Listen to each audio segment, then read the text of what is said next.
ಇನ್ನು ಚುನಾವಣೆ ಹತ್ರ ಆಗ್ತಾ ಇದ್ದಂತೆ ಬೆಂಗಳೂರು ಪೊಲೀಸರು ಅಲರ್ಟ್ ಆಗಿದ್ದಾರೆ. ನಗರದಾದ್ಯಂತ ಬ್ಯಾರಿಕೇಡ್ಗಳನ್ನ ಹಾಕಿ ವಾಹನಗಳನ್ನ ತಪಾಸಣೆ ಮಾಡ್ತಾ ಇದ್ದಾರೆ, ಪರಿಶೀಲನೆ ಮಾಡ್ತಾ ಇದ್ದಾರೆ.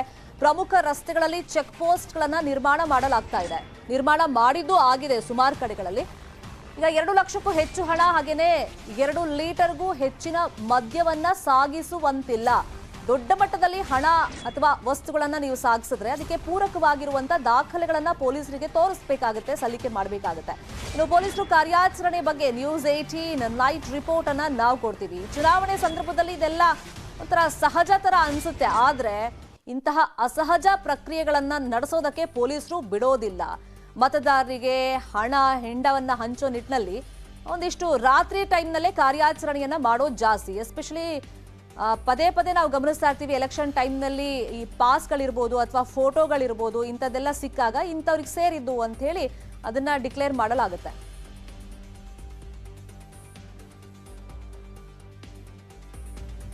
ಸೊ ಯಾವ ತರ ಪೊಲೀಸರು ಚೆಕ್ ಪೋಸ್ಟ್ ಗಳನ್ನ ನಿರ್ಮಾಣ ಮಾಡಿದ್ದಾರೆ, ದಾಖಲಾತಿಗಳ ಪರಿಶೀಲನೆ ಇರಬಹುದು, ಏನೆಲ್ಲ ಸೀಸ್ ಮಾಡಿದ್ದಾರೆ, ಇದ್ರ ಬಗ್ಗೆ ಇನ್ನಷ್ಟು ವಿವರಣೆಯನ್ನ ಕೊಟ್ಟಿದ್ದಾರೆ ನಮ್ಮ ರಿಪೋರ್ಟರ್ ಮಂಜು ಆರ್ಯ. ನೋಡೋಣ.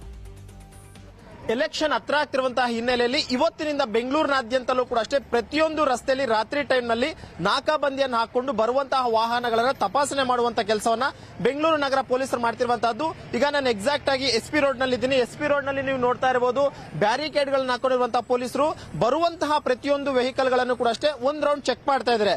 ಜೊತೆಗೆ ಪ್ರಮುಖವಾಗಿ ಏನಾದ್ರೂ ಕಾರುಗಳಾಗಿರ್ಬೋದು, 2 ವೀಲರ್ಸ್ ಆಗಿರ್ಬೋದು, ಲಾರಿ ಆಗಿರ್ಬೋದು, ಈಗ ಪ್ರತಿಯೊಂದು ವಾಹನಗಳನ್ನು ಕೂಡ ಅಷ್ಟೇ ತಪಾಸಣೆ ಮಾಡುವಂತಹ ಕೆಲಸಕ್ಕೆ ಪೊಲೀಸರು ಮುಂದಾಗ್ತಿರುವಂತಹದ್ದು.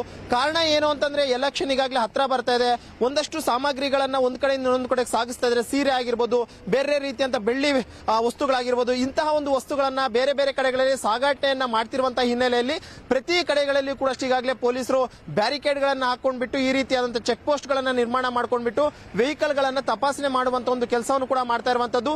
ದೃಶ್ಯದಲ್ಲೂ ಕೂಡ ನೀವು ನೋಡ್ತಾ ಇರಬಹುದು, ಪ್ರತಿಯೊಂದು ವಾಹನಗಳನ್ನ ಒಂದು ವೇಳೆ ಬೈಕ್ ಆಗಿರ್ಬೋದು, ಕಾರ್ಸ್ ಆಗಿರ್ಬೋದು, ಲಾರಿ ಆಗಿರ್ಬೋದು, ಯಾವುದೇ ವೆಹಿಕಲ್ ಆಗಿರ್ಬೋದು ಪ್ರತಿಯೊಂದನ್ನು ಕೂಡ ಚೆಕ್ ಮಾಡ್ತೀನಿ. ನೋಡ್ತಾ ಇರಬಹುದು, ಸೀಟ್ ನ ಕೆಳಭಾಗ ಆಗಿರ್ಬೋದು, ಹೀಗೆ ಕಾರ್ನ ಒಳಭಾಗದಲ್ಲಿರುವಂತಹ ಪ್ರತಿಯೊಂದನ್ನು ಕೂಡ ಅಷ್ಟೇ ಪರಿಶೀಲನೆ ಮಾಡ್ತಿರುವಂತದ್ದು. ಇದೇ ರೀತಿ ವೆಹಿಕಲ್ ಗಳನ್ನ ಚೆಕ್ ಮಾಡುವಂತಹ ಸಂದರ್ಭದಲ್ಲಿ ಸುಮಾರು 10 kg ಅಷ್ಟು ಬೆಳ್ಳಿ ಕೂಡ ಈಗಾಗಲೇ ಪೊಲೀಸರಿಗೆ ಪತ್ತೆಯಾಗಿದೆ.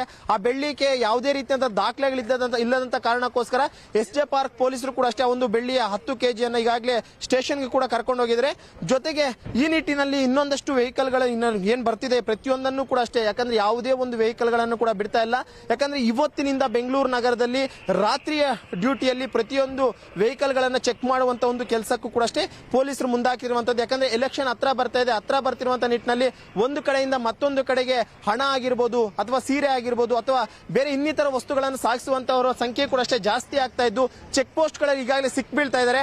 ಆ ಒಂದು ಕಾರಣಕ್ಕೋಸ್ಕರ ಪೊಲೀಸರು ಈ ರೀತಿಯಂತ ಒಂದು ಕೆಲಸವನ್ನು ಕೂಡ ಮಾಡ್ತಾ ಇರುವಂತದ್ದು. ರಾತ್ರಿ 2-3 ಗಂಟೆವರೆಗೂ ಕೂಡ ಅಷ್ಟೇ ಪೊಲೀಸರು ಈ ರೀತಿಯಂತ ಚೆಕ್ ಪೋಸ್ಟ್ ಗಳಲ್ಲಿ ವೆಹಿಕಲ್ ಗಳನ್ನ ಚೆಕ್ ಮಾಡುವಂತ ಒಂದು ಕೆಲಸವನ್ನ ಮಾಡ್ತಾ ಇದ್ದು, ಅನುಮಾನಾಸ್ಪದವಾಗಿ ಯಾರೇ ಕಂಡು ಬಂದ್ರು ಕೂಡ ಅವ್ರನ್ನ ಕೂಡಲೇ ವಶಕ್ಕೆ ಪಡೆದು ಎನ್ಕ್ವೈರಿ ಮಾಡುವಂತ ಕೆಲಸವನ್ನು ಕೂಡ ಅಷ್ಟೇ ಪೊಲೀಸರು ಮಾಡ್ತಾ ಇರುವಂತದ್ದು. ಕ್ಯಾಮರಾ ಪರ್ಸನ್ ಇಬ್ರಾಹಿಂ ಜೊತೆ ಮಂಜುನಾಥ್, ನ್ಯೂಸ್ 18 ಬೆಂಗಳೂರು. ಇನ್ನು ಕೊಪ್ಪಳದಲ್ಲಿ ದಾಖಲೆ ಇಲ್ಲದೆ ಸಾಗಿಸ್ತಾ ಇದ್ದ 5.65 ಲಕ್ಷ ರೂಪಾಯಿ ಹಣವನ್ನ ಪೊಲೀಸರು ವಶಕ್ಕೆ ಪಡ್ಕೊಂಡಿದ್ದಾರೆ. ಕೊಪ್ಪಳ ಹಾಗೇನೆ ಕ್ಯಾದಿಗುಪ್ಪ ಚೆಕ್ ಪೋಸ್ಟ್ಗಳಲ್ಲಿ ಪೊಲೀಸರು ಪರಿಶೀಲನೆ ನಡೆಸಿದಂತ ಸಂದರ್ಭದಲ್ಲಿ ಈ ಹಣ ಪತ್ತೆಯಾಗಿದೆ. ಗೌತಮ್ ಜೈನ್ ಹಾಗೇನೆ ಜಿತೇಂದ್ರ ಜೈನ್ ಅನ್ನೋರು ಸ್ಕೂಟಿಯಲ್ಲಿ 3.15 ಲಕ್ಷ ಹಣವನ್ನ ತಗೊಂಡು ಹೋಗ್ತಾ ಇದ್ರು. ಹಾಗೇನೆ ಕ್ಯಾದಿಗುಪ್ಪ ಚೆಕ್ ಪೋಸ್ಟ್ ನಲ್ಲಿ ಕಾರ್ನಲ್ಲಿ 2.5 ಲಕ್ಷ ಹಣವನ್ನ ತಗೊಂಡು ಹೋಗ್ತಾ ಇದ್ರು. ಸದ್ಯ ಪೊಲೀಸರು ಹಣವನ್ನ ಜಪ್ತಿ ಮಾಡಿದ್ದು ಎಲ್ಲಿಗೆ ತಗೊಂಡು ಹೋಗ್ತಾ ಇದ್ರು ಅನ್ನೋದ್ರ ಬಗ್ಗೆ ವಿಚಾರಣೆಯನ್ನ ನಡೆಸ್ತಾ ಇದ್ದಾರೆ.